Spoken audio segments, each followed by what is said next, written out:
Hi, kind words do not cost much, yet they accomplish much. Today is 5th of December 2021. Let us have a quick discussion of all these important topics. Rapid GK yesterday questions के answers हैं Kali Tiger Reserve is in Karnataka. Shrikant Kidambi is associated with badminton. Coimbatore is situated on the banks of river Noyal. Bhindawaz Wildlife Sanctuary is in Haryana. Shri Gulzari Lal Nanda ji first deputy chairman थे planning commission के। आज के सवाल हैं Nati is a traditional folk dance of which state of India.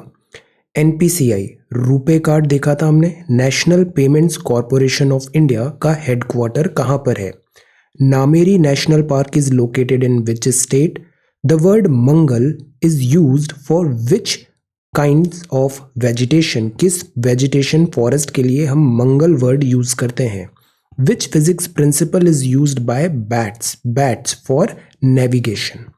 आज की vocabulary है वेहेमेंटली, मतलब बहुत असर्टिव वे में, जोरदार तरीके से, फोर्सफुल, पैशनेट, इंटेंस मैनर में, अग्रेसिव, असर्टिव एंड डायनामिक, वेहेमेंटली। गैरगेंटुआन का मतलब है this is huge, Galaxy type, unusually large, enormous, extremely large. Probity का मतलब होता है ईमानदारी, इंटीग्रिटी, ऑनेस्टी, अपराइटनेस। फिडेलिटी मतलब होता है सत्य के प्रति निष्ठा रखना, फेथफुल रहना, faithful to a person. Cause और belief demonstrated by continuing loyalty and support, Fidelity.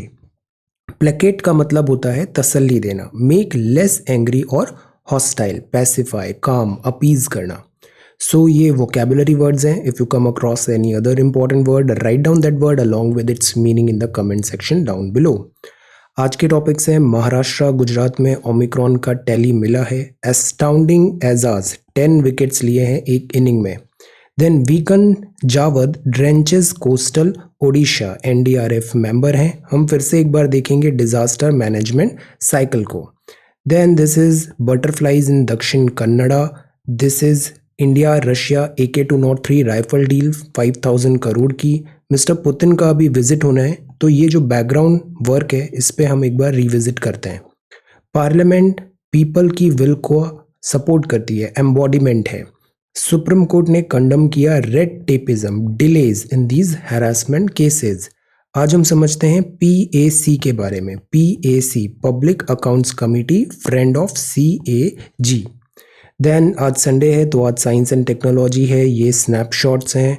Then innovative एक मेथड है, एक रिसर्चर्स ने फाइंड किया है IIT कानपुर में।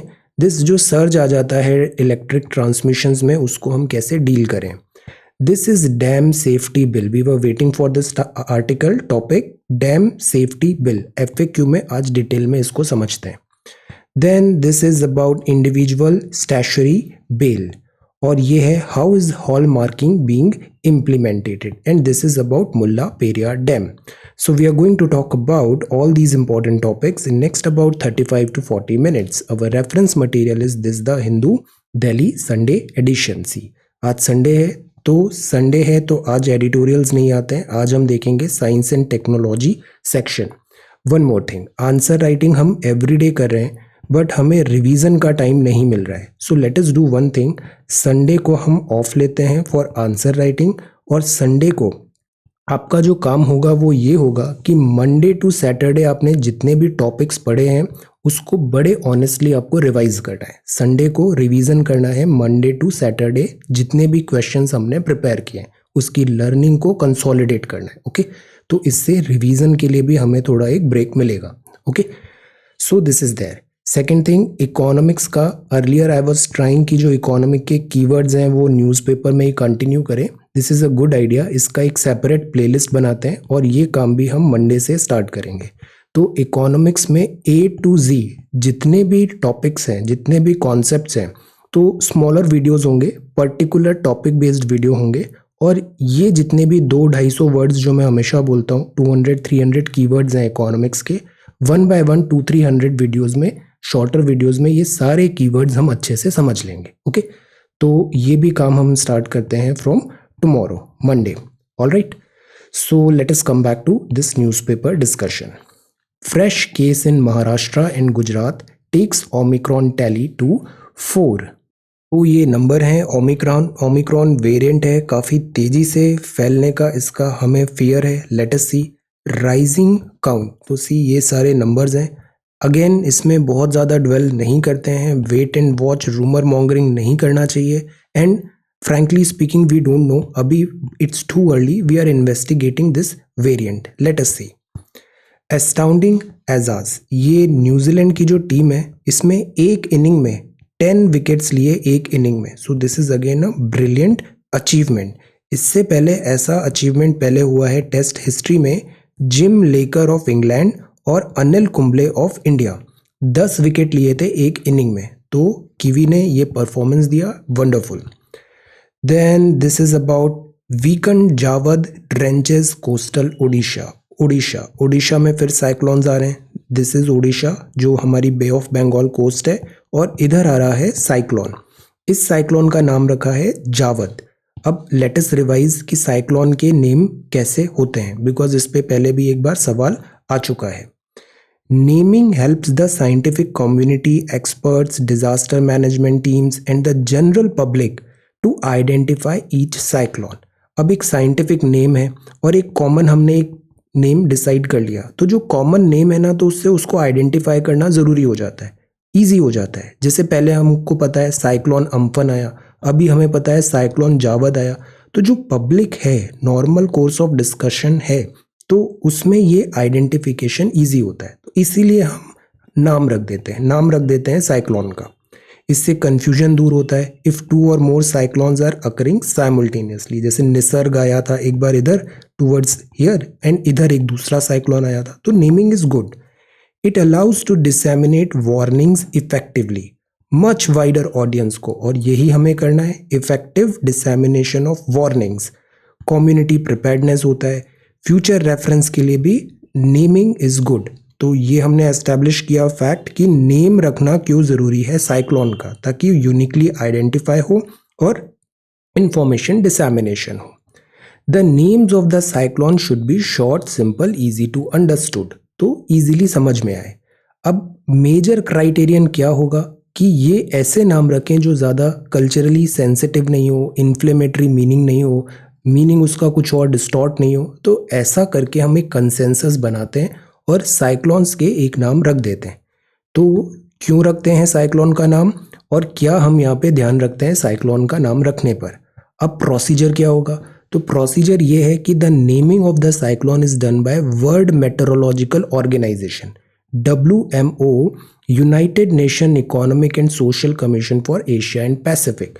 तो हमारे एरिया में ये जो ऑर्गेनाइजेशन है और एशिया एंड पैसिफिक, ये नाम रखने पर यहाँ वर्क करती है। तो ये डिसाइड करती है कौन सा नाम रखना है, कौन सा नहीं रखना है।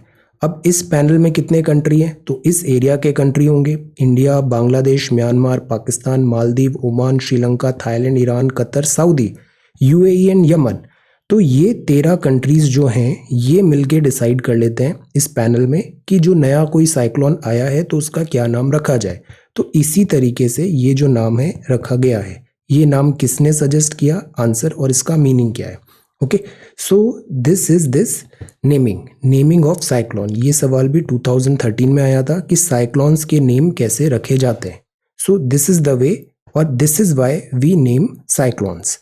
अब दूसरी बात है, वो है डिजास्टर मैनेजमेंट साइकिल की। सी, जब भी डिजास्टर आता है तो ये जो पॉइंट्स है ना, ये कॉमन पॉइंट्स है, नो मैटर वो नेचुरल डिजास्टर है या मैन मेड है, ये पॉइंट्स कॉमन है, because this is disaster management cycle.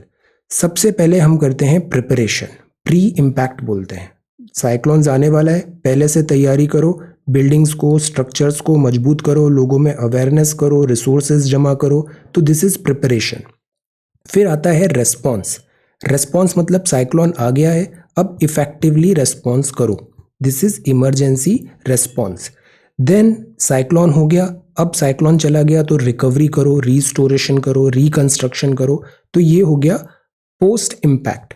फिर लॉन्ग टर्म में हम मिटिगेशन करते हैं, कैपेसिटी बिल्डिंग करते हैं। तो ये पूरा एक साइकिल चलता है, हम नेक्स्ट इवेंट के लिए खुद को प्रिपेयर करते हैं, disaster management cycle. Okay, so this is disaster management cycle with respect to this cyclone, ये ज़्यादा सीवियर साइक्लोन है नहीं, वीकन हो गया है, विंड स्पीड बहुत ज़्यादा है नहीं यहाँ पे, there is nothing to worry, but precautions and alertness यहाँ पे रहनी चाहिए।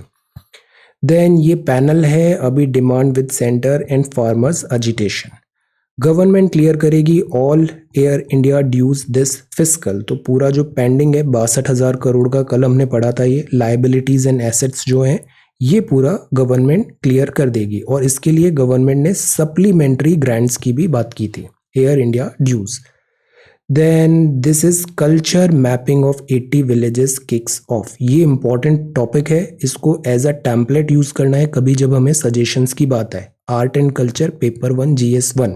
सी, ये जैसे कठपुतली आर्टिस्ट हैं, तो ऐसे ना बहुत कल्चरल हेरिटेज है, हमारी कल्चरल हेरिटेज है, और वो कल्चरल हेरिटेज डॉक्यूमेंटेड नहीं है, डिजिटाइज्ड नहीं है ऐसे। तो क्या होता है, एक जनरेशन से दूसरी जनरेशन आती है, तीसरी जनरेशन आती है, तो क्या होता है कि जो हेरिटेज वैल्यूज हैं या फिर जो लर्निंग्स हैं वो लॉस्ट हो जाती है, लॉस्ट इन ऑब्लिवियन हो जाती है। सो दैट इज वाई हम अगर डिजिटाइज करें तो जो हेरिटेज है, टेंजिबल भी और इनटेंजिबल भी, उसको हम कंजर्व कर सकते हैं। तो ये कल्चर मैपिंग है 80 विलेजेस की हो रही है कि यहाँ पे कौन सी इंपॉर्टेंट पर्सनैलिटीज़ थी हिस्ट्री में, फ्रीडम मूवमेंट में क्या काम किया, यहाँ का क्राफ्ट्स क्या है, फेस्टिवल क्या है। तो ऐसा एक pilot project culture ministry officials ने बताया। जैसे ये कठपुतली आर्टिस्ट है, परफॉर्म कर रहे हैं दिल्ली में, तो ये जो प्रोजेक्ट है Indira Gandhi national centre for arts इसको सपोर्ट भी कर रहा है। एम ये है कि एक डेटाबेस बनाएं, विलेजेस जो हैं उस विलेज की संस्कृति क्या है, मान्यताएं क्या है, अचीवमेंट्स क्या है, उसका एक कंसोलिडेटेड बैंक बनाएं। एक बार कंसोलिडेटेड बैंक बनेगा कल्चर, कस्टम, ट्रेडिशन का, तो हम उसको फिर प्रॉपरली यूटिलाइज कर पाएंगे। So this is there culture mapping of 80 villages kicks off. अब जैसे कभी हमें सजेशंस देना होता है तो we can use this suggestion culture mapping. Okay, so this is the front page of the Hindu. अब जो नेक्स्ट है वो है स्कल्प्टर्स अंडर द स्पॉटलाइट। ये स्कल्प्टर्स हैं, स्कल्प्टर्स ये हम पढ़ते हैं आर्ट एंड कल्चर में, sculptors under the spotlight. Then this is national Lok Adalat. ये क्या होता है, ऑल्टरनेट डिस्प्यूट सेटलमेंट का प्रोविजन होता है। लोक अदालत, जल्दी स्पीडी सॉल्यूशन हो, लेस कॉस्ट में जो डिसीजंस हैं वो हो जाए लोक अदालत में, जस्टिस डिलेड नहीं हो, जस्टिस टाइम बाउंड मैनर में, कम पैसों में यहाँ पे डिलीवर किया जाए, तो इसके लिए होती है national Lok Adalat type of thing. तो this is NALSA. Then this is researchers document these many butterflies in Dakshina Kannada. तो ये कुछ दिनों से हम देख रहे हैं, सोनम वांगचुक कल हमने पढ़ा था, ये विंग्ड ब्यूटीज हैं, ये हैं सह्याद्री बर्ड विंग और मालाबार ट्री निम्फ। तो these are butterflies, butterflies are very very beautiful Dakshina Kannada. अब इनमें भी यही बात है, हम नई स्पीशीज फाइंड करते हैं, फोटोग्राफ्स आता है, इनका डॉक्यूमेंटेशन करते हैं, botanical survey, zoological survey of India type bodies है हमारे पास। So we try to document different species, ये बायोडाइवर्सिटी का भी एक इंडिकेटर होता है। देन इतने स्कूल स्टाफ अभी भी अनवैक्सीनेटेड है, this is not right, go get vaccination. Then जो नेक्स्ट है वो है इंडिया रशिया का। ये न्यूज़ क्यों इंपॉर्टेंट है, बिकॉज मिस्टर पुतिन का अभी विजिट है दिसंबर 6 को इंडिया में। ये जो राइफल दिख रही है ना, इसको बोला गया है AK-203। AK-203 ये अपडेटेड राइफल है। अभी तक हम इंसास प्राइमरली यूज़ कर रहे थे, ये इंसास को रिप्लेस करेंगे हम AK-203 से। तो हमारी obviously this is a modern version, lock नहीं होगी, एक्सट्रीम वेदर में ज़्यादा बेटर परफॉर्म करेगी, ये थोड़ा लाइट वेट भी है, ऑपरेशन ईजी है, तो हमारी फोर्सेस को ज़्यादा बेनिफिट होगा। अब बात ये आती है कि ये तो बनाई गई है रशियन कंपनी ने, इंडिया में हम इसे डायरेक्टली खरीदें, रेडीमेड खरीदें, या फिर इंडिया में एक प्लांट बनाएं और इंडिया में मैन्युफैक्चरिंग करें। इसी बात पे यहाँ पे टसल चल रहा था। शुरू में ये बात था, ये एक्चुअली न्यूज़ 2019 में ही आ गई थी कि AK-203 राइफल हमें बनाना है, बट बात ये थी कि 6.71 लाख राइफल्स है, ये कहाँ बनेगी, क्या प्रोसीजर रहेगा, प्रोसेस, और उसमें पैसे कितना है, डील कितने पैसे की होगी।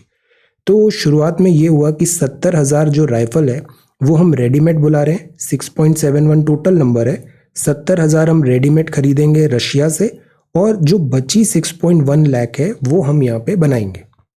तो उसी बात पे अभी फाइनल डिसीजंस आ रहे हैं। कैबिनेट कमेटी ने, सिक्योरिटी ने अप्रूवल दिया है कि डील रशिया से है to manufacture over 6 lakh AK-203 assault rifle. Government sources ने इसे कंफर्म किया। अब इसका मैन्युफैक्चरिंग कहाँ पे होगा? इसका मैन्युफैक्चरिंग होगा Korwa Amethi in UP. Approved है plan for production of over 5 lakh AK-203 in Korwa Amethi UP. अब इससे क्या फ़ायदा होगा? अगर राइफल मैन्युफैक्चरिंग होगी और 6 lakh is a big number, तो एम्प्लॉयमेंट आएगा, टेक्नोलॉजी आएगी, जॉब्स आएंगे, ग्रोथ डेवलपमेंट होगा। तो that is why indigenisation, self manufacturing ज़रूरी होता है। अगर फॉरेन से हम कोई इक्विपमेंट्स खरीदे तो ट्रांसफ़र ऑफ टेक्नोलॉजी की भी बात करनी चाहिए हमें। जो मैन्युफैक्चरिंग होगा, प्रोडक्शन होगा, अगर वो लोकलाइज्ड हो तो वो बेटर होगा। We should make this arrangement when we procure such type of defence equipments. Okay, अब इसकी टेक्निकलिटी क्या है? तो 7.62 39 mm का कैलिबर है AK-203 का। ये रिप्लेस करेगी INSAS rifles inducted over 3 decade. तो ये बहुत पुरानी है, इंसास काफ़ी पुरानी हो गई है, 3 डेकेड पुरानी, इसको रिप्लेस करेगी। इसकी इफेक्टिव रेंज है 300 मीटर, लाइट वेट है, रोबुस्ट है और इजी टू यूज़ है। तो इफेक्टिवनेस बढ़ेगी हमारे ऑपरेशंस, जो फौज जो ऑपरेशंस करती है, आर्म फोर्सेस, उनका इफेक्टिवनेस बढ़ेगा। इसके अलावा 2+2 मीटिंग भी होगा मिस्टर पुतिन के विजिट पे, और S-400 रिलेटेड बात होगा, डिफेंस अग्रीमेंट्स की भी बात है। रशिया, इंडिया, चाइना, अभी इसके स्टेटमेंट्स आए थे, ऑल्दो उसमें थोड़ा डिसअपॉइंटमेंट ज़्यादा है। RIC ने एक और चीज़ किया, एशिया पैसिफिक बोलता है ये, जबकि इसको बोलना चाहिए इंडो पैसिफिक। USA ना इंडो पैसिफिक बोलता है, हम भी इंडो पैसिफिक बोलते हैं, बट यहाँ जो स्टेटमेंट आता है उसमें ये बोलते हैं एशिया पैसिफिक। तो this is also one thing. Then 2+2 meeting है और इशू बेस्ड कोऑपरेशन की बात है।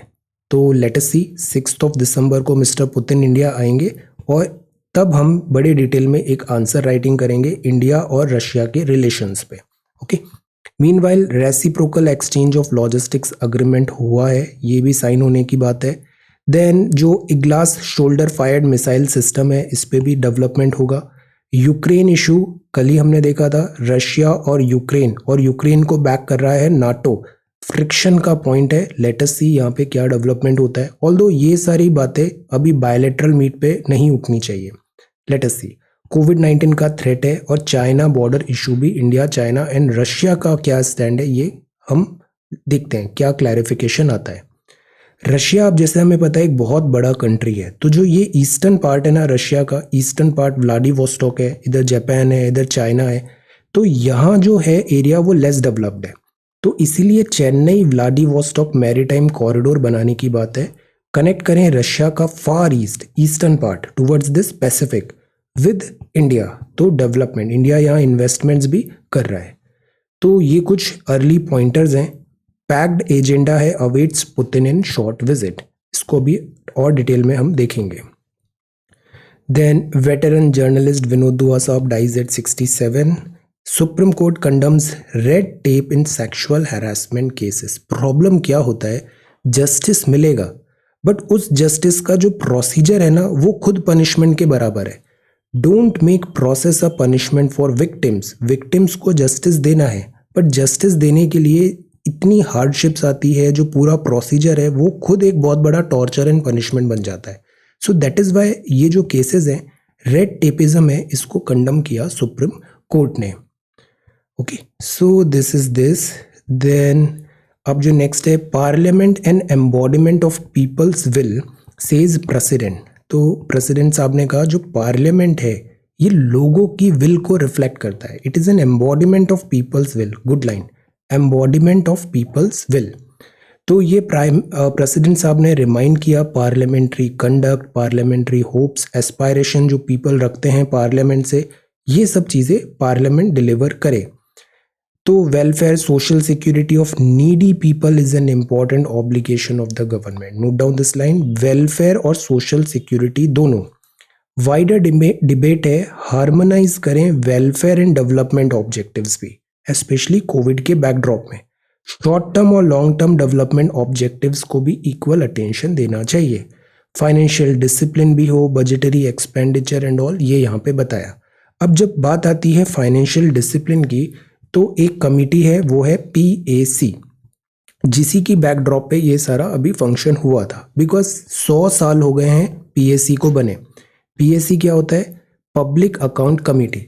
पार्लियामेंट में जो भी काम होता है ना, उसको डेलीगेट किया जाता है कि एक हमने फाइनेंस की कमेटी बना दी, एक डिफेंस की बना दी, एक डे टू डे एक्टिविटी की, एक general purpose committee, discipline committee बना दी, हाउसिंग कमेटी बना दी। तो अलग अलग कमेटी बनती है। कमेटी का एक पर्टिकुलर काम होता है। ये जो कमेटी होती है वो स्टैंडिंग भी हो सकती है, मतलब हमेशा इनको बने रहना है, और कुछ होती है एडॉक टॉपिक बेस्ड। तो ऐसी ही एक इम्पॉर्टेंट कमेटी है पब्लिक अकाउंट्स कमेटी, जो फाइनेंशियल डिसिप्लिन रखना है एग्जीक्यूटिव का। पार्लियामेंट वहाँ पे अपना दिस अथॉरिटी दिखाए तो वो दिखाएगी बाय दिस पीएससी। पीएससी क्या होता है? अब सी 100 साल पहले 1921 में बनी थी। इसमें 22 मेंबर होते हैं। इसका जो इलेक्शन होता है पार्लियामेंट के विदिन ही एवरी ईयर होता है। प्रोपोर्शनल रिप्रेजेंटेशन होता है bye means of single transferable vote. Proportional representation, जिसका जितना परसेंटेज है पार्लियामेंट में, उस पार्टी से उतने ही लोग यहाँ पे रिप्रेजेंट करेंगे इस कमेटी में। Single transferable vote. और इसमें मिनिस्टर को नहीं इंक्लूड किया जाता है। क्यों? क्योंकि मिनिस्टर तो खुद एग्जीक्यूटिव है और पीएससी का काम ही है मिनिस्टर्स के काम की जांच करना, तो मिनिस्टर खुद पीएससी में नहीं आएगा। 1 साल का टर्म होता है। इसका चेयरमैन स्पीकर अपॉइंट्स हिम या किसी को बना सकते हैं अमंग्स द मेंबर, बट अगर स्पीकर इसका मेंबर है तो वो ऑटोमेटिकली उसका चीफ बन जाएगा, चेयरमैन बन जाएगा। अब ऐसा प्रैक्टिस है, कस्टम है कि जो चेयरमैन होता है पैक का, वो यूजुअली ऑपोजिशन पार्टी से आता है सिंस 1967। फंक्शन क्या होता है? ये जो पीएससी होती है ये क्या करती है? कैग की जो रिपोर्ट आती है उसको थॉरोली स्टडी करती है, एग्जामिन करती है annual audit report of controller and auditor general of India. जो कैग रिपोर्ट प्रेजेंट करता है, कैग रिपोर्ट देता है प्रेसिडेंट को, और प्रेसिडेंट उस रिपोर्ट को टेबल करते हैं पार्लियामेंट। पार्लियामेंट में जब रिपोर्ट आती है कैग की, तो उस रिपोर्ट को ये जो पीएससी है वो स्टडी करती है, एग्जामिन करती है। CAG submits 3 report, a report on appropriation account, audit report on finance account और audit report on public undertaking, और इन रिपोर्ट्स की यहाँ पे जांच की जाती है। तो कैग मतलब फाइनेंशियल हो गया ना, तो फाइनेंशियल अकाउंटेबिलिटी यहाँ पे सेट हो रही है एग्जीक्यूटिव्स की पार्लियामेंट के ऊपर। तो ये पीएससी बड़ी इंपॉर्टेंट कमेटी है, इसमें 22 मेंबर होते हैं। अब बताओ सबसे ज़्यादा मेंबर किस कमेटी में होते हैं? और दिस इज पीएससी। और क्या पीएससी में लोकसभा एक्सक्लूसिव है या राज्यसभा के मेंबर्स भी पीएससी में आ सकते हैं? Answer. Then this is soft ripples, ये है शिकारा। अब शिकारा क्या होता है? जैसे हमने साउथ में भी देखा था, केरला में, तो ये बोट्स हैं, और बोट्स में ना मकान भी हैं, इनके घर टाइप बने हुए हैं। तो ये शिकारा बोट्स कहलाती है। Shikara rally on Dal lake in Srinagar on Saturday. Shikaras are again very beautiful. Jammu and Kashmir में टूरिज्म का ह्यूज पोटेंशियल है, economic empowerment. Then this is setting the tone, और ये है compensation eludes Uri survivor. Now this is again a very sad story कि जो Uri survivors हैं, compensation actually क्या होता है? अनाउंसमेंट तो हो जाता है हम इतना कंपनसेशन देंगे लाइक दैट, बट उसको एग्जीक्यूट करने में कई बार बड़ा डिले होता है। इस पे भी हमें वर्कआउट करना चाहिए। श्रीनगर की बात करें तो Kashmiri skiers this slaloms smoothly into winter Olympics. Winter Olympics कहाँ हो रहा है? विंटर ओलंपिक्स हो रहा है चाइना में। लेट अस सी, अभी वैसे इस पे भी क्लाउड्स है, डाउट है। लेट अस सी विंटर ओलंपिक्स में अगर होता है तो ये कश्मीरी यहाँ पे रिप्रेजेंट करेंगे। तो दिस वैली है बीजिंग विंटर ओलंपिक्स में होगा -25 degree centigrade on the go. Then US maths prize for Nikhil Srivastava, Indian American mathematician है। ये इनॉग्रल 5000 का सिप्रियन फॉयास प्राइज है for American mathematical society. Original work operator theory पे दिया, तो ये ऐसे इंडियन ओरिजिन को मैथ्स प्राइज यहाँ पे मिला है। Name is mister Nikhil Srivastava. Focus on fitness this Indians to smart watches. Indians काफ़ी दिस फिटनेस एंथुजियास्ट हो रहे हैं, और ऐसे स्मार्ट वॉचेस, इनको क्या बोलते हैं? वियरेबल्स बोलते हैं। वियरेबल्स मतलब आपकी बॉडी का पल्स रेट क्या चल रहा है, बीपी वगैरह, ऐसे बहुत सारी चीज़ें ये स्मार्ट वॉचेस मॉनिटर करती है। श्रीलंका ने कंडम किया लिंचिंग इन पाक mobocracy. Russia junks US reports on possible Ukraine offensive. अभी 2 रिपोर्ट है यूएसए का। एक तो प्रेडिक्शन ये लगा के बैठे हुए हैं कि यूक्रेन का जो एरिया है वो रशिया अभी एनेक्स कर सकता है, एक ऑफेंसिव करेगा, मॉस्को प्लान कर रहा है इतनी ट्रूप्स के साथ। तो यूएस ने एक ये एप्रीहेंशन दिखाया, रशिया ने ऑल्दो इसको जंक कर दिया है। दूसरा एक और ऐसा एप्रीहेंशन अभी आ रहा है कि पॉसिबली चाइना भी ताइवान का एनेक्सेशन कर लेगा after this winter Olympics. Let us see, अभी इस पे कुछ ऑफिशियल बात नहीं है। श्रीलंका में जो तमिल्स हैं, dire straits, this is also one thing, ethnic dimension in island nation. Sri Lanka का भी जो नॉर्दर्न पार्ट है ना, यहाँ तमिल पॉपुलेशन ज़्यादा है, जाफना एरिया में। Then this is Mali, Omicron, Biden summit, European plan to open joint Afghan mission. अब ये साइंस एंड टेक्नोलॉजी है। फर्स्ट है ये snapshot, churning in the sky. यहाँ पे बोला है अर्थ में ना एक नेचुरल डायनमो होता है। डायनमो क्या होता है? मैकेनिकल एनर्जी इलेक्ट्रिक एनर्जी में कन्वर्ट कर रहा है। तो अर्थ में भी ऐसा ही एक डायनमो है।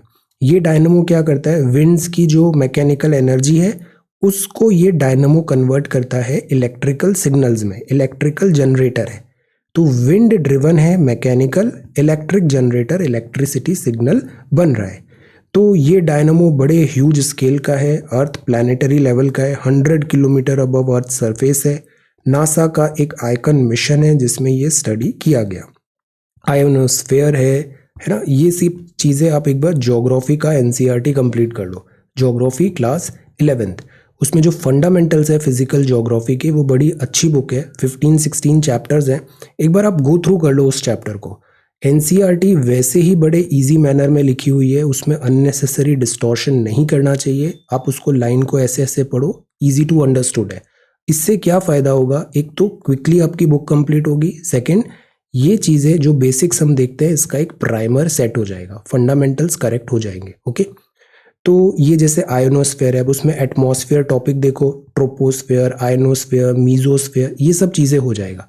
आप भी अगर थोड़े से ऐसे एफर्ट्स करके फंडामेंटल्स क्लियर कर लेंगे ना, तो न्यूज़पेपर में भी हमें बड़ा इंटरेस्ट आएगा और हम बहुत सारी रेंज कवर कर पाएंगे। Range, because range is also important. Syllabus is huge, so many different things. अक्सर हम देखते हैं प्रीलिम्स में ऐसा बोला जाता है, कुछ भी पूछ लिया गया है, because yes up to a point it is true, range बहुत ज़्यादा है, तो हमें रेंज भी कवर करना है। Then this is there ionosphere powered by tidal winds होता है, फास्टर देन साइक्लोन। तो ऐसा करके एक डायनामो यहाँ पे स्टडी दिया है। तो ये जो बुक है ना, ये ऐसी पब्लिकेशंस जो होती है, जर्नल्स होते हैं, वहाँ पे ऐसी रिपोर्ट्स आती है। डायरेक्ट यूटिलिटी इनकी बहुत कम होती है, हमें बस एक आइडिया मिल जाता है। अब जैसे ये ट्यूमर्स का है, तो इन्होंने एक और स्टडी किया, पिट्सबर्ग रिसर्चर्स ने स्टडी किया कि जो कोलोन कैंसर माइस में हुआ, तो ये माइक्रोबायोम ने उसको करेक्ट करने में हेल्प किया। अब this is also one study. Usually ऐसी स्टडीज से सवाल नहीं बनते हैं, because this is not final. सवाल जो बनते हैं, एमसीक्यूज वगैरह आते हैं, वो उन साइंस के टॉपिक से आते हैं जिसमें वेल एस्टैब्लिश्ड थ्योरी बन गई है।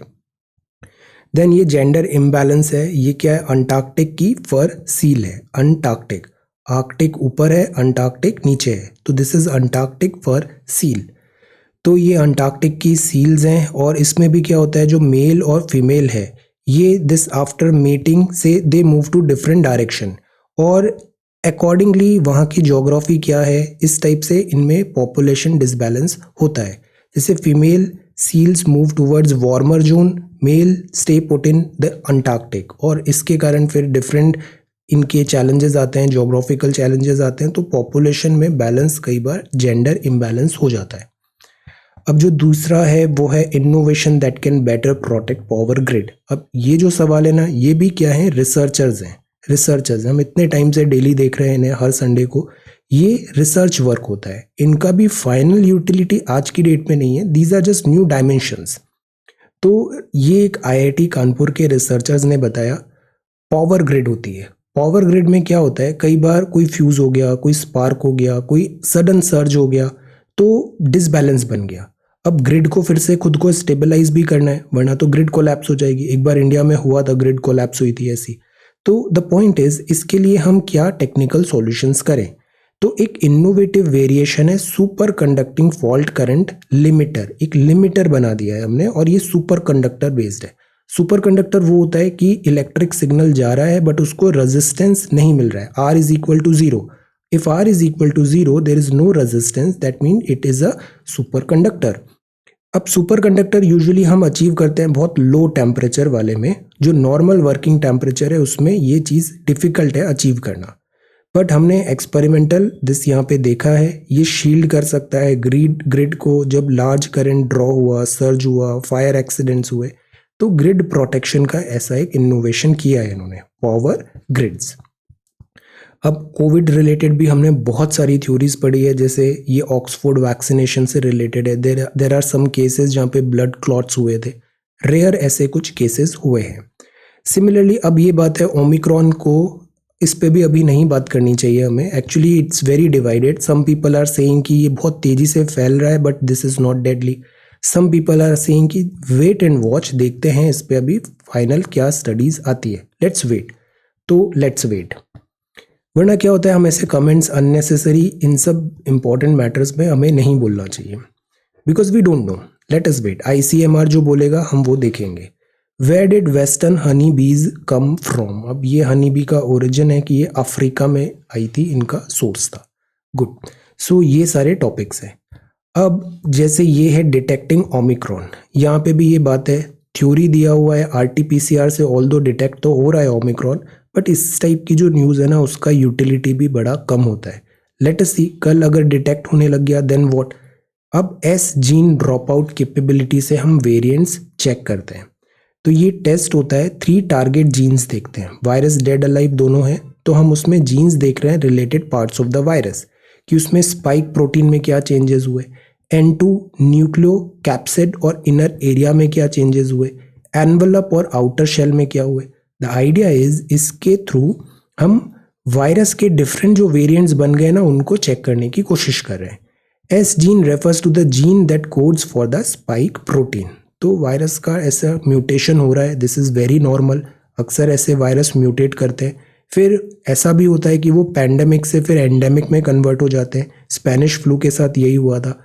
The point is it is too early, country में अभी भी बहुत ज़्यादा दिस एप्रीहेंशंस हैं, meetings are going on, let's wait. Then अब ये टॉपिक हमें अच्छे से पढ़ना है। This is about dam safety bill. Dam safety bill, I was waiting for this topic. FAQ में अक्सर क्या होता है, ऐसे कोई जो इंपॉर्टेंट टॉपिक होते हैं ना उसको डिटेल में, हफ्ते भर का जो इंपॉर्टेंट टॉपिक है उसको ऐसे डिटेल में एक्सप्लेन किया जाता है। तो यहाँ बताया डैम सेफ्टी बिल और हम इसी का वेट कर रहे थे। डैम सेफ्टी बिल, अब डैम क्या होते हैं? डैम मतलब पानी आ रहा है, ऐसा रिवर वगैरह है, वहाँ पे हमने बांध बना दिया और पानी को स्टोर करके रख लिया। ये जो डैम्स हैं ये कोई नई बात नहीं है, इंडस वैली वाले भी डैम्स बनाते थे, हम भी डैम्स बना रहे हैं। हमारे यहाँ इंडिया में डैम कल्चर इज देयर। अगर देखें तो इंडिया 3rd है ग्लोबली, 5745 लार्ज डैम्स हैं ऑपरेशन पे इंडिया में। ये डैम अलग अलग साइज़ के भी हैं, डैम्स डिफरेंट साइज़ के हैं, डिफरेंट एरा के हैं। जैसे सेंट्रल डैम सेफ्टी ऑर्गेनाइजेशन बताती है वाटर कमीशन के अंदर कि 67 डैम ऐसे हैं जो 20 सेंचुरी के पहले के हैं, 1000 डैम है 70 साल 28th सेंचुरी। अब क्या होता है, ये जो डैम है यहाँ से आ रहा है पानी ला रहा है अपने साथ, गाद भी, मिट्टी की गाद भी है, तो डैम क्या उथला होने लग जाता है। और dam time to time this dam का जो ये जो मैटर है इसका जो स्ट्रक्चर इंटीग्रिटी है वो भी कॉम्प्रोमाइज़ होती है, तो डैम टूटने का डर रहता है। तो इसीलिए हम डैम का रिहैबिलिटेशन करना चाहते हैं, उसको मेंटेन करना चाहते हैं। तो इसके लिए आइडेंटिफिकेशन ज़रूरी होगा कि एजिंग डैम कितना पुराना हो गया है, उसको मॉनिटर कैसे करें। तो ये चीज़ जल शक्ति मिनिस्ट्री ध्यान रख रही है। अब ऐसा आया कि 42 इंस्टेंसेस हुए, डैम फेलियर हो गया, जैसे अभी कडप्पा डिस्ट्रिक्ट आंध्रा में हुआ था। द पॉइंट इज अगर डैम ऐसे टूटता है, सडन पानी रिलीज होता है तो बहुत ज़्यादा डिस्ट्रक्शन होता है, तो हमें डैम की सेफ्टी पे ध्यान रखना है। तो इसीलिए बिल आया 2019 में, डैम सेफ्टी बिल 2019। इसमें क्या बोला गया, सर्विलेंस करो, इंस्पेक्शन करो, ऑपरेशन करो, मेंटेनेंस करो, जितने भी एस्पेक्ट्स हैं डैम के उससे रिलेटेड। तो ये बात था, दिस इज़ गुड। पर ये बिल राज्यसभा में पास होने में काफ़ी टाइम लगा, तो फाइनली दिसंबर 2, अभी कुछ ही दिन पहले, ये राज्यसभा में ये बिल भी पास हो गया। तो नाम क्या है, डैम बांध की सेफ्टी का बिल। लोकसभा से पास हो गया, राज्यसभा से पास हो गया, अब प्रेसिडेंट साहब के पास जाएगा, वो उसमें अपना साइन कर देंगे और ये बन जाएगा एक्ट। तो दिस इज द स्टोरी। अब बात ये आती है कि इसमें इतना टाइम क्यों लगा, लेजिस्लेचर्स क्या चाह रहे हैं। तो सी, जुलाई 1986 में भी ये बात उठाई गई थी कि एक ऐसा फ्रेमवर्क हो कि पूरे कंट्री में डैम्स बने। रिवर वैसे भी इंटर स्टेट होती है, रिवर्स इनका जो एरिया होता है बहुत राज्यों में फैला होता है। तो एक यूनिफाइड पूरे कंट्री का एक रूल बुक बने जिसमें सेंट्रल जो रूल्स हैं वो सारे स्टेट्स में एप्लीकेबल हो। तो इसके लिए आर्टिकल 252 में ऐसे प्रोविजंस लाए कि डैम सेफ्टी चीज़ें हम इनेक्ट कर सकते हैं। ऐसी बात कुछ राज्यों ने बोला, आंध्रा, वेस्ट बंगाल असेंबली ने रिजोल्यूशन लाया कि ये वैसे एक्चुअली क्या होता है, वाटर वगैरह स्टेट सब्जेक्ट होता है। तो इसमें 252 के अंदर सेंटर से बोला गया कि ऐसा कोई एक यूनिफाइड हम लॉ बनाएं। तो ये डिमांड थी शुरू से, और 2019 में ये डिमांड के थ्रू लोकसभा में बिल आया, पास भी हो गया। अब ये जो बिल है वो ये बोलता है कि 15 मीटर से बड़े dam, height of 15 metre and above, ये सारे डैम सेंटर का एक बॉडी होगा जिसको मॉनिटर करेगा। 10 से 15 वाले भी सर्टेन स्टिपुलेशन में ऐसा होगा। तो डैम का क्लासिफिकेशन बता दिया, इससे बड़े डैम सेंटर मॉनिटर करेगी। 2 नेशनल इंस्टीट्यूशंस बनाएंगे, national committee on dam safety, ये डैम सेफ्टी पॉलिसीज को देखेगी, नेसेसरी रेगुलेशंस देगी, और एक होगा नेशनल डैम सेफ्टी अथॉरिटी। तो एक कमिटी है, दूसरी अथॉरिटी है। एक कमिटी है जो डिसीजंस वगैरह, पॉलिसी वगैरह, और एक अथॉरिटी है जो इम्प्लीमेंट का काम कर रही है। तो डिसीजन मेकिंग और इम्प्लीमेंटेशन ये दोनों होगा। अनरिजॉल्व इश्यूज हैं, बिकॉज जैसे हम देखते हैं साउथ में भी कर्नाटका तमिलनाडु लड़ते रहते हैं, इधर आंध्रा तेलंगाना, क्यों? क्योंकि water is a scarce resource, और डैम्स जो होते हैं ये मल्टी स्टेट में इनका स्प्रेड होता है।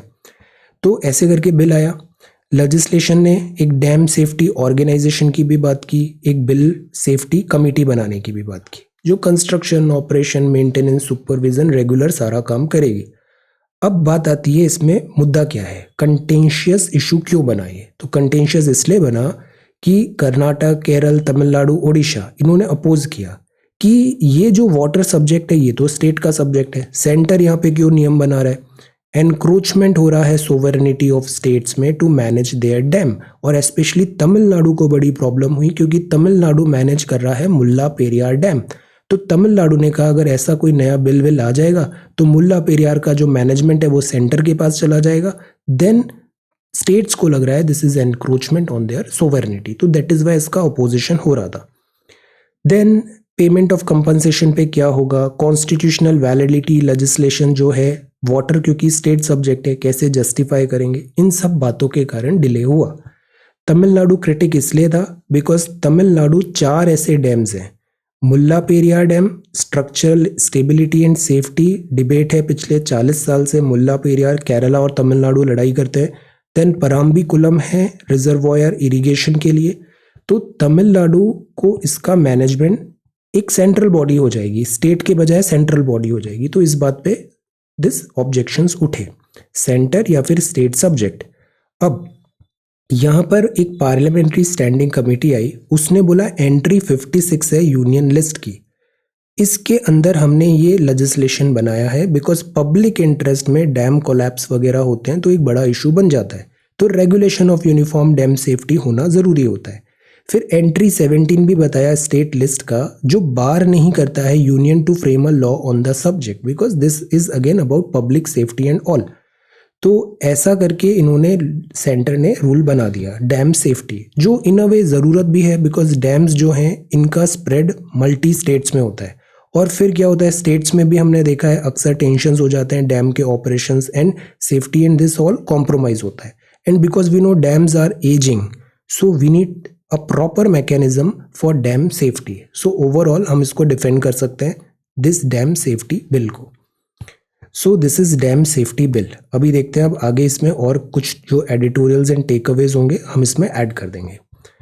When can an individual get statutory bail? अब यहाँ बात है बेल कब मिल सकती है, statutory bail। ये 2-3 चीज़ें हैं, जैसे यूएपीए से रिलेटेड हमने देखा बेल बड़ी डिफिकल्ट हो जाती है, जबकि कानून ये बोलता है बेल जो है वो एक अगेन राइट है, this is a right. Statutory bail जो होता है ये राइट टू बेल है। ये होता है जब police fail to complete investigation within a specified period in respect of a person in judicial custody.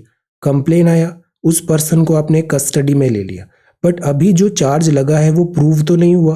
Prove करने के लिए पुलिस को अपनी दिस सारी प्रोसीजर कंप्लीट करना पड़ेगा, जांच करना पड़ेगा। अगर इन्वेस्टिगेशन करने में पुलिस डिले कर रही है तो क्या इस पूरे बीच में वो अंडर ट्रायल ही रहेगा, उसको जेल में ही रहना पड़ेगा? तो बेल का प्रोविज़न है। पुलिस अगर डिले कर रही है तो उस पर्सन को बेल मिलनी चाहिए। This is law. ये एनश्राइंड है section 167 code of criminal procedure में। Where it is not possible for the police to complete an investigation in 24 hour, तो पुलिस जो है, कोर्ट जो है, वो आपको वहाँ पे जुडिशियल कस्टडी ज़्यादा नहीं करेगी। जुडिशियल कस्टडी से आपको मतलब कोर्ट में ले जाना पड़ेगा और फिर कोर्ट डिसाइड करेगा कि कितने टाइम की और जुडिशियल कस्टडी आपको देना है। बट इसमें भी जो पीरियड है, कितने टाइम की देनी है, इस बात पे भी एक रिस्ट्रिक्शंस होते हैं। जो ज़्यादातर केसेस है तो मैक्सिमम जो जुडिशियल कस्टडी है वो 60 दिन की मिल सकती है। मतलब 60 दिन में आप इन्वेस्टिगेशन कंप्लीट करो जो भी केस है और एक फाइनल रिपोर्ट करो कोर्ट में। तो 24 घंटे के अंदर किसी को भी हिरासत में लिया, उसको कोर्ट के सामने प्रोड्यूस करो। कोर्ट मैक्सिमम 60 दिन का बोल सकती है कि जुडिशियल कस्टडी आप कर सकते हो। 60 डेज के अंदर आपको यहाँ पे इन्वेस्टिगेशन कंप्लीट करना है। बट कुछ ऑफेंसेस ऐसे होते हैं जैसे डेथ सेंटेंस हुआ, life imprisonment, jail term not less than 10 years, तो उसमें आपको 90 दिन के अंदर भी इन्वेस्टिगेशन करने का टाइम मिलेगा। द पॉइंट इज कि ये डेज वेरी करते हैं केस बाय केस बेसिस में। Magistrate cannot authorise a person judicial remand beyond the 60 और 90 डे लिमिट। तो मतलब नॉर्मल केस में 60 दिन का रिमांड मिलेगा, 90 दिन में जुडिशियल जो मजिस्ट्रेट है वो आपको कुछ केसेस में 90 दिन का रिमांड पुलिस को दे सकता है, जुडिशियल कस्टडी। अब कुछ केसेस ऐसे होते हैं जैसे नार्कोटिक्स ड्रग हुआ या साइकोट्रॉपिक सब्सटेंस एक्ट हुआ, तो इसमें 180 दिन का मिलता है टाइम इन्वेस्टिगेशन करने का। तो सब्सटेंसेस कमर्शियल दिस, तो ऐसे extended up to 1 year. Certain cases में ये डिफरेंसेस हैं। What we should be knowing is कि ये जो जुडिशियल कस्टडी है, ये जो रिमांड है, ये जो बेल है, इसमें जो नियम बने हुए हैं इसको भी लेटर एंड स्पिरिट में फॉलो करवाना चाहिए। It should not be like कि जो पर्सन है उसका जो राइट टू लाइफ है, उसके जो कॉन्स्टिट्यूशनल राइट है वो कॉम्प्रोमाइज हुए। तो this is about this system of bail. Then जो नेक्स्ट है, how is hallmarking being implemented. अब अपन ज्वेलरी वगैरह खरीदते हैं, वो ज्वेलरी में असली ज्वेलरी है, नकली ज्वेलरी है, क्या है, तो इसके लिए हॉल मार्किंग होना ज़रूरी है। तो अभी एक मैंडेटरी कर दिया है, जितने भी ज्वेलरी आप ले रहे हो, गोल्ड ज्वेलरी है, उसमें एक यूनिक आइडेंटिफिकेशन नंबर होगा, हॉलमार्क करना ज़रूरी है ताकि नकली जो है उसको हम स्टॉप कर पाए। तो ज्वेलरी में ऐसे हॉलमार्क लग जाता है, जैसे एक ब्यूरो ऑफ इंडियन स्टैंडर्ड का लोगो लगा, प्योरिटी ऑफ गोल्ड कितना है, एसए सेंटर क्या है, ज्वेलर का आइडेंटिफिकेशन मार्क और year of marking. The point is इससे क्या हो रहा है, स्टैंडर्डाइजेशन हो रहा है। जो काउंटर फेट और नकली होता है उसको हम स्टॉप कर रहे हैं। तो 6 डिजिट का अल्फा न्यूमेरिक कोड होगा, नंबर्स और लेटर होंगे, अल्फा न्यूमेरिक, अल्फाबेट भी है और नंबर भी है। एवरी पीस ऑफ ज्वेलरी में होगा at the time of hallmarking is unique for each piece. अब फर्स्ट सिंबल BIS लोगो होगा, प्योरिटी बताएगा, फिर थर्ड सिंबल में HUID वगैरह रहेगा। ओके, ये जो है वो मैंडेटरी है 14, 18 और 22 carat gold jewellery and artefact में। तो द होल आइडिया इज हम ये इसलिए ला रहे हैं ताकि जो काउंटर फीट हो जाता है नकली, उसको हम चेक करें। तो दिस इज गुड। और ये पूरा डिजिटली है, पूरा प्रोसेस है, डिजिटल इनिशिएटिव है, एक इकोसिस्टम बनेगा। इससे जो ज्वेलरी मेकर्स हैं उनको भी हेल्प होगा। तो overall it is looking good. Hallmarking करना जरूरी है। Then solitude and the king maker of Iraq, ये हैं Paras Agarwal, Twitter's new helmsman. 37 IITB educated techie, youngest to head an Standard and Poor 500 company. अब एक सवाल और भी उठता है इन सब चीज़ों में, although we are very proud कि हम इंडियंस जा रहे हैं वर्ल्ड के पूरे, जहाँ इंडियंस जाते हैं हम तो रॉक ही करते हैं। तो द पॉइंट इज यहाँ ब्रेन ड्रेन भी तो हो रहा है। हम टैलेंट को अपने कंट्री में क्यों नहीं कंटेन कर पाते। ब्रेन ड्रेन, जितना भी ब्राइट माइंड होता है, यंग माइंड होता है, वो अक्सर फॉरेन चला जाता है और फॉरेन कंट्रीब्यूशन USA वगैरह में वो हेल्प कर रहा है, बिल्ड कर रहा है their country. Why we are lagging कि हम जो Indian such talented people we have, हम इनको यूटिलाइज क्यों नहीं कर पा रहे हैं अपनी कंट्री के अंदर ही। तो this is also one debate. IMF में cut growth in view on Omicron, let us see. अब इसमें ट्रस्ट में, इसमें बिल्कुल टाइम वेस्ट मत करिए। डेल्टा में भी हमने यही स्टोरी देखा, अल्फा में भी यही स्टोरी देखा। Fact is nobody is an expert, किसी को कुछ नहीं पता है आगे क्या होगा। Texas Instruments raising chip output to fill supply gap, तो गुड, शॉर्टेजेस है, सप्लाई गैप वगैरह, देखते हैं क्या होता है। Unhealthy speculation, see unhealthy speculation taking place in cryptocurrency. अब अनहेल्दी स्पेकुलेशंस क्यों होते हैं? जब गवर्नमेंट कोई क्लियर कट पॉलिसी नहीं बताती, तो दैट इज वाई ये बिल बहुत इंपॉर्टेंट है। क्रिप्टो पे गवर्नमेंट अपना स्टैंड क्लियर कर दे, तो अगर गवर्नमेंट स्टैंड क्लियर करेगी तो जो अननेसेसरी स्पेकुलेशंस है वो अपने आप एंड हो जाएंगे। This is sports perfect 10। देन ये है reservoir of history, this is about Mulla Periyar dam. ये ओन्ड बाय केरला है but operated and maintained by Tamil Nadu है। बस यही एक सबसे बड़ा यहाँ पे बोन ऑफ कंटेंशन हो जाता है कि डैम तो केरला का है बट ऑपरेट और मेंटेन तमिलनाडु करेगा, तो दिस इज देयर। फिर डैम सेफ्टी पे बात आती है। 142 फीट डैम पुराना भी हो गया है काफ़ी। केरला के कंसर्न्स करेक्ट हैं, तमिलनाडु के 5 जिलों को पानी चाहिए, तो ऐसे पानी जाता है। Periyar lower camp this excess water is diverted to. I have been here, this all is very very beautiful, geography is really beautiful. So this is conduit और ये है डैम। ऑल राइट, सो आज हमने ये सारे टॉपिक्स देखे और दिस इज संडे। सो आज का होमवर्क एक ही है आपका, जो 6 दिन में अभी जो जितने भी टॉपिक्स और सवाल पढ़े उनको बहुत अच्छे से कंसोलिडेट करो, रिवीजन करना भी बहुत ज़रूरी है। Okay, so this is 5th of December 2021. Thank you so much for watching this video. Take care, study well and be safe.